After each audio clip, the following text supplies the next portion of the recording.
जय हिंद दोस्तों, स्वागत है आप सभी का अपने YouTube channel steno with Wasim में। दोस्तों, आप सभी मेरे Telegram group steno with Wasim से भी जुड़ सकते हैं। वहाँ पर महत्वपूर्ण शब्दों की आउटलाइन आपको दी जाती है। चलिए स्टार्ट करते हैं 5 सेकंड बाद। स्टार्ट। अंततः उत्तर प्रदेश सरकार को पुलिस भर्ती परीक्षा रद्द कराने का फैसला करना पड़ा। यह परीक्षा होते ही उसके प्रश्न पत्र लीक होने के आरोप सामने आ गए थे।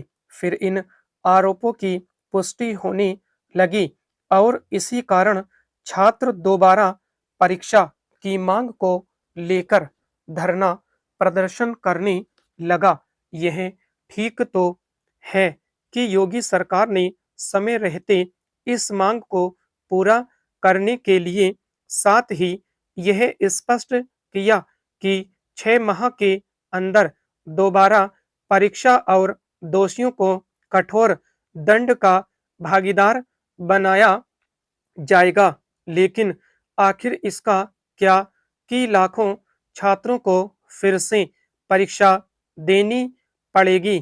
क्या इन छात्रों के उस समय श्रम और संसाधन की भरपाई संभव है जो प्रश्न पत्र लीक होने के कारण बर्बाद हो गए? ध्यान रहे कि इस परीक्षा में करीब 48 लाख अभ्यर्थी शामिल हुए थे। इनमें से अनेक अन्य राज्यों के थे। इन्होंने परीक्षा देने के लिए लंबी दूरी तय की थी। जब किसी भर्ती परीक्षा के प्रश्न पत्र लीक होते हैं तो केवल उसका आयोजन कराने वाली संस्था और सरकार की विश्वसनीयता ही नहीं छीजती, बल्कि छात्रों को मानसिक संताप का भी सामना करना पड़ता है।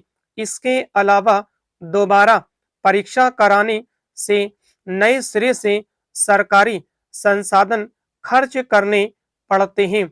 यह पहली बार नहीं जब किसी भर्ती परीक्षा के प्रश्न पत्र लीक हुए हों। उत्तर प्रदेश के 7 अन्य राज्यों में भी ऐसा हो चुका है। सच तो यह है कि देश के विभिन्न हिस्सों से भर्ती परीक्षाओं में गड़बड़ी के समाचार आते ही रहते हैं। भर्ती परीक्षाओं में धांधली एक ऐसी बीमारी है जो खत्म होने के स्थान पर बढ़ती दिख रही है। इससे यदि कुछ स्पष्ट है तो यही कि भर्ती परीक्षाओं में सेंधमारी करने वाले बेलगाम हैं। 3 वर्ष पहले उत्तर प्रदेश में जब टीचर्स एलिजिबिलिटी टेस्ट का प्रश्न पत्र लीक हुआ था तो योगी सरकार ने आरोपितों पर रासुका और गैंगस्टर एक्ट के तहत कार्रवाई की थी।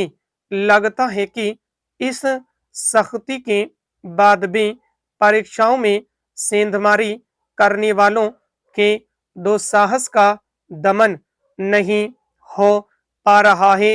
अन्य राज्यों में भी यही स्थिति दिखती है। हालत यह है कि स्कूली परीक्षाओं में भी नकल कराने वाला माफिया सक्रिय है। ऐसा माफिया केंद्रीय परीक्षाओं को भी नहीं बख्श रहा है। इसी कारण संसद के बीते सत्र में परीक्षाओं में अनुचित साधनों का इस्तेमाल करने वालों को कड़ी सजा देने वाले एक विधेयक पर मुहर लगाई गई और अब वह कानून बन चुका है। हो सकता है कि राज्य सरकारें भी इसी तर्ज पर कानून बनाए, लेकिन केवल कठोर कानून का निर्माण ही पर्याप्त नहीं स्टोव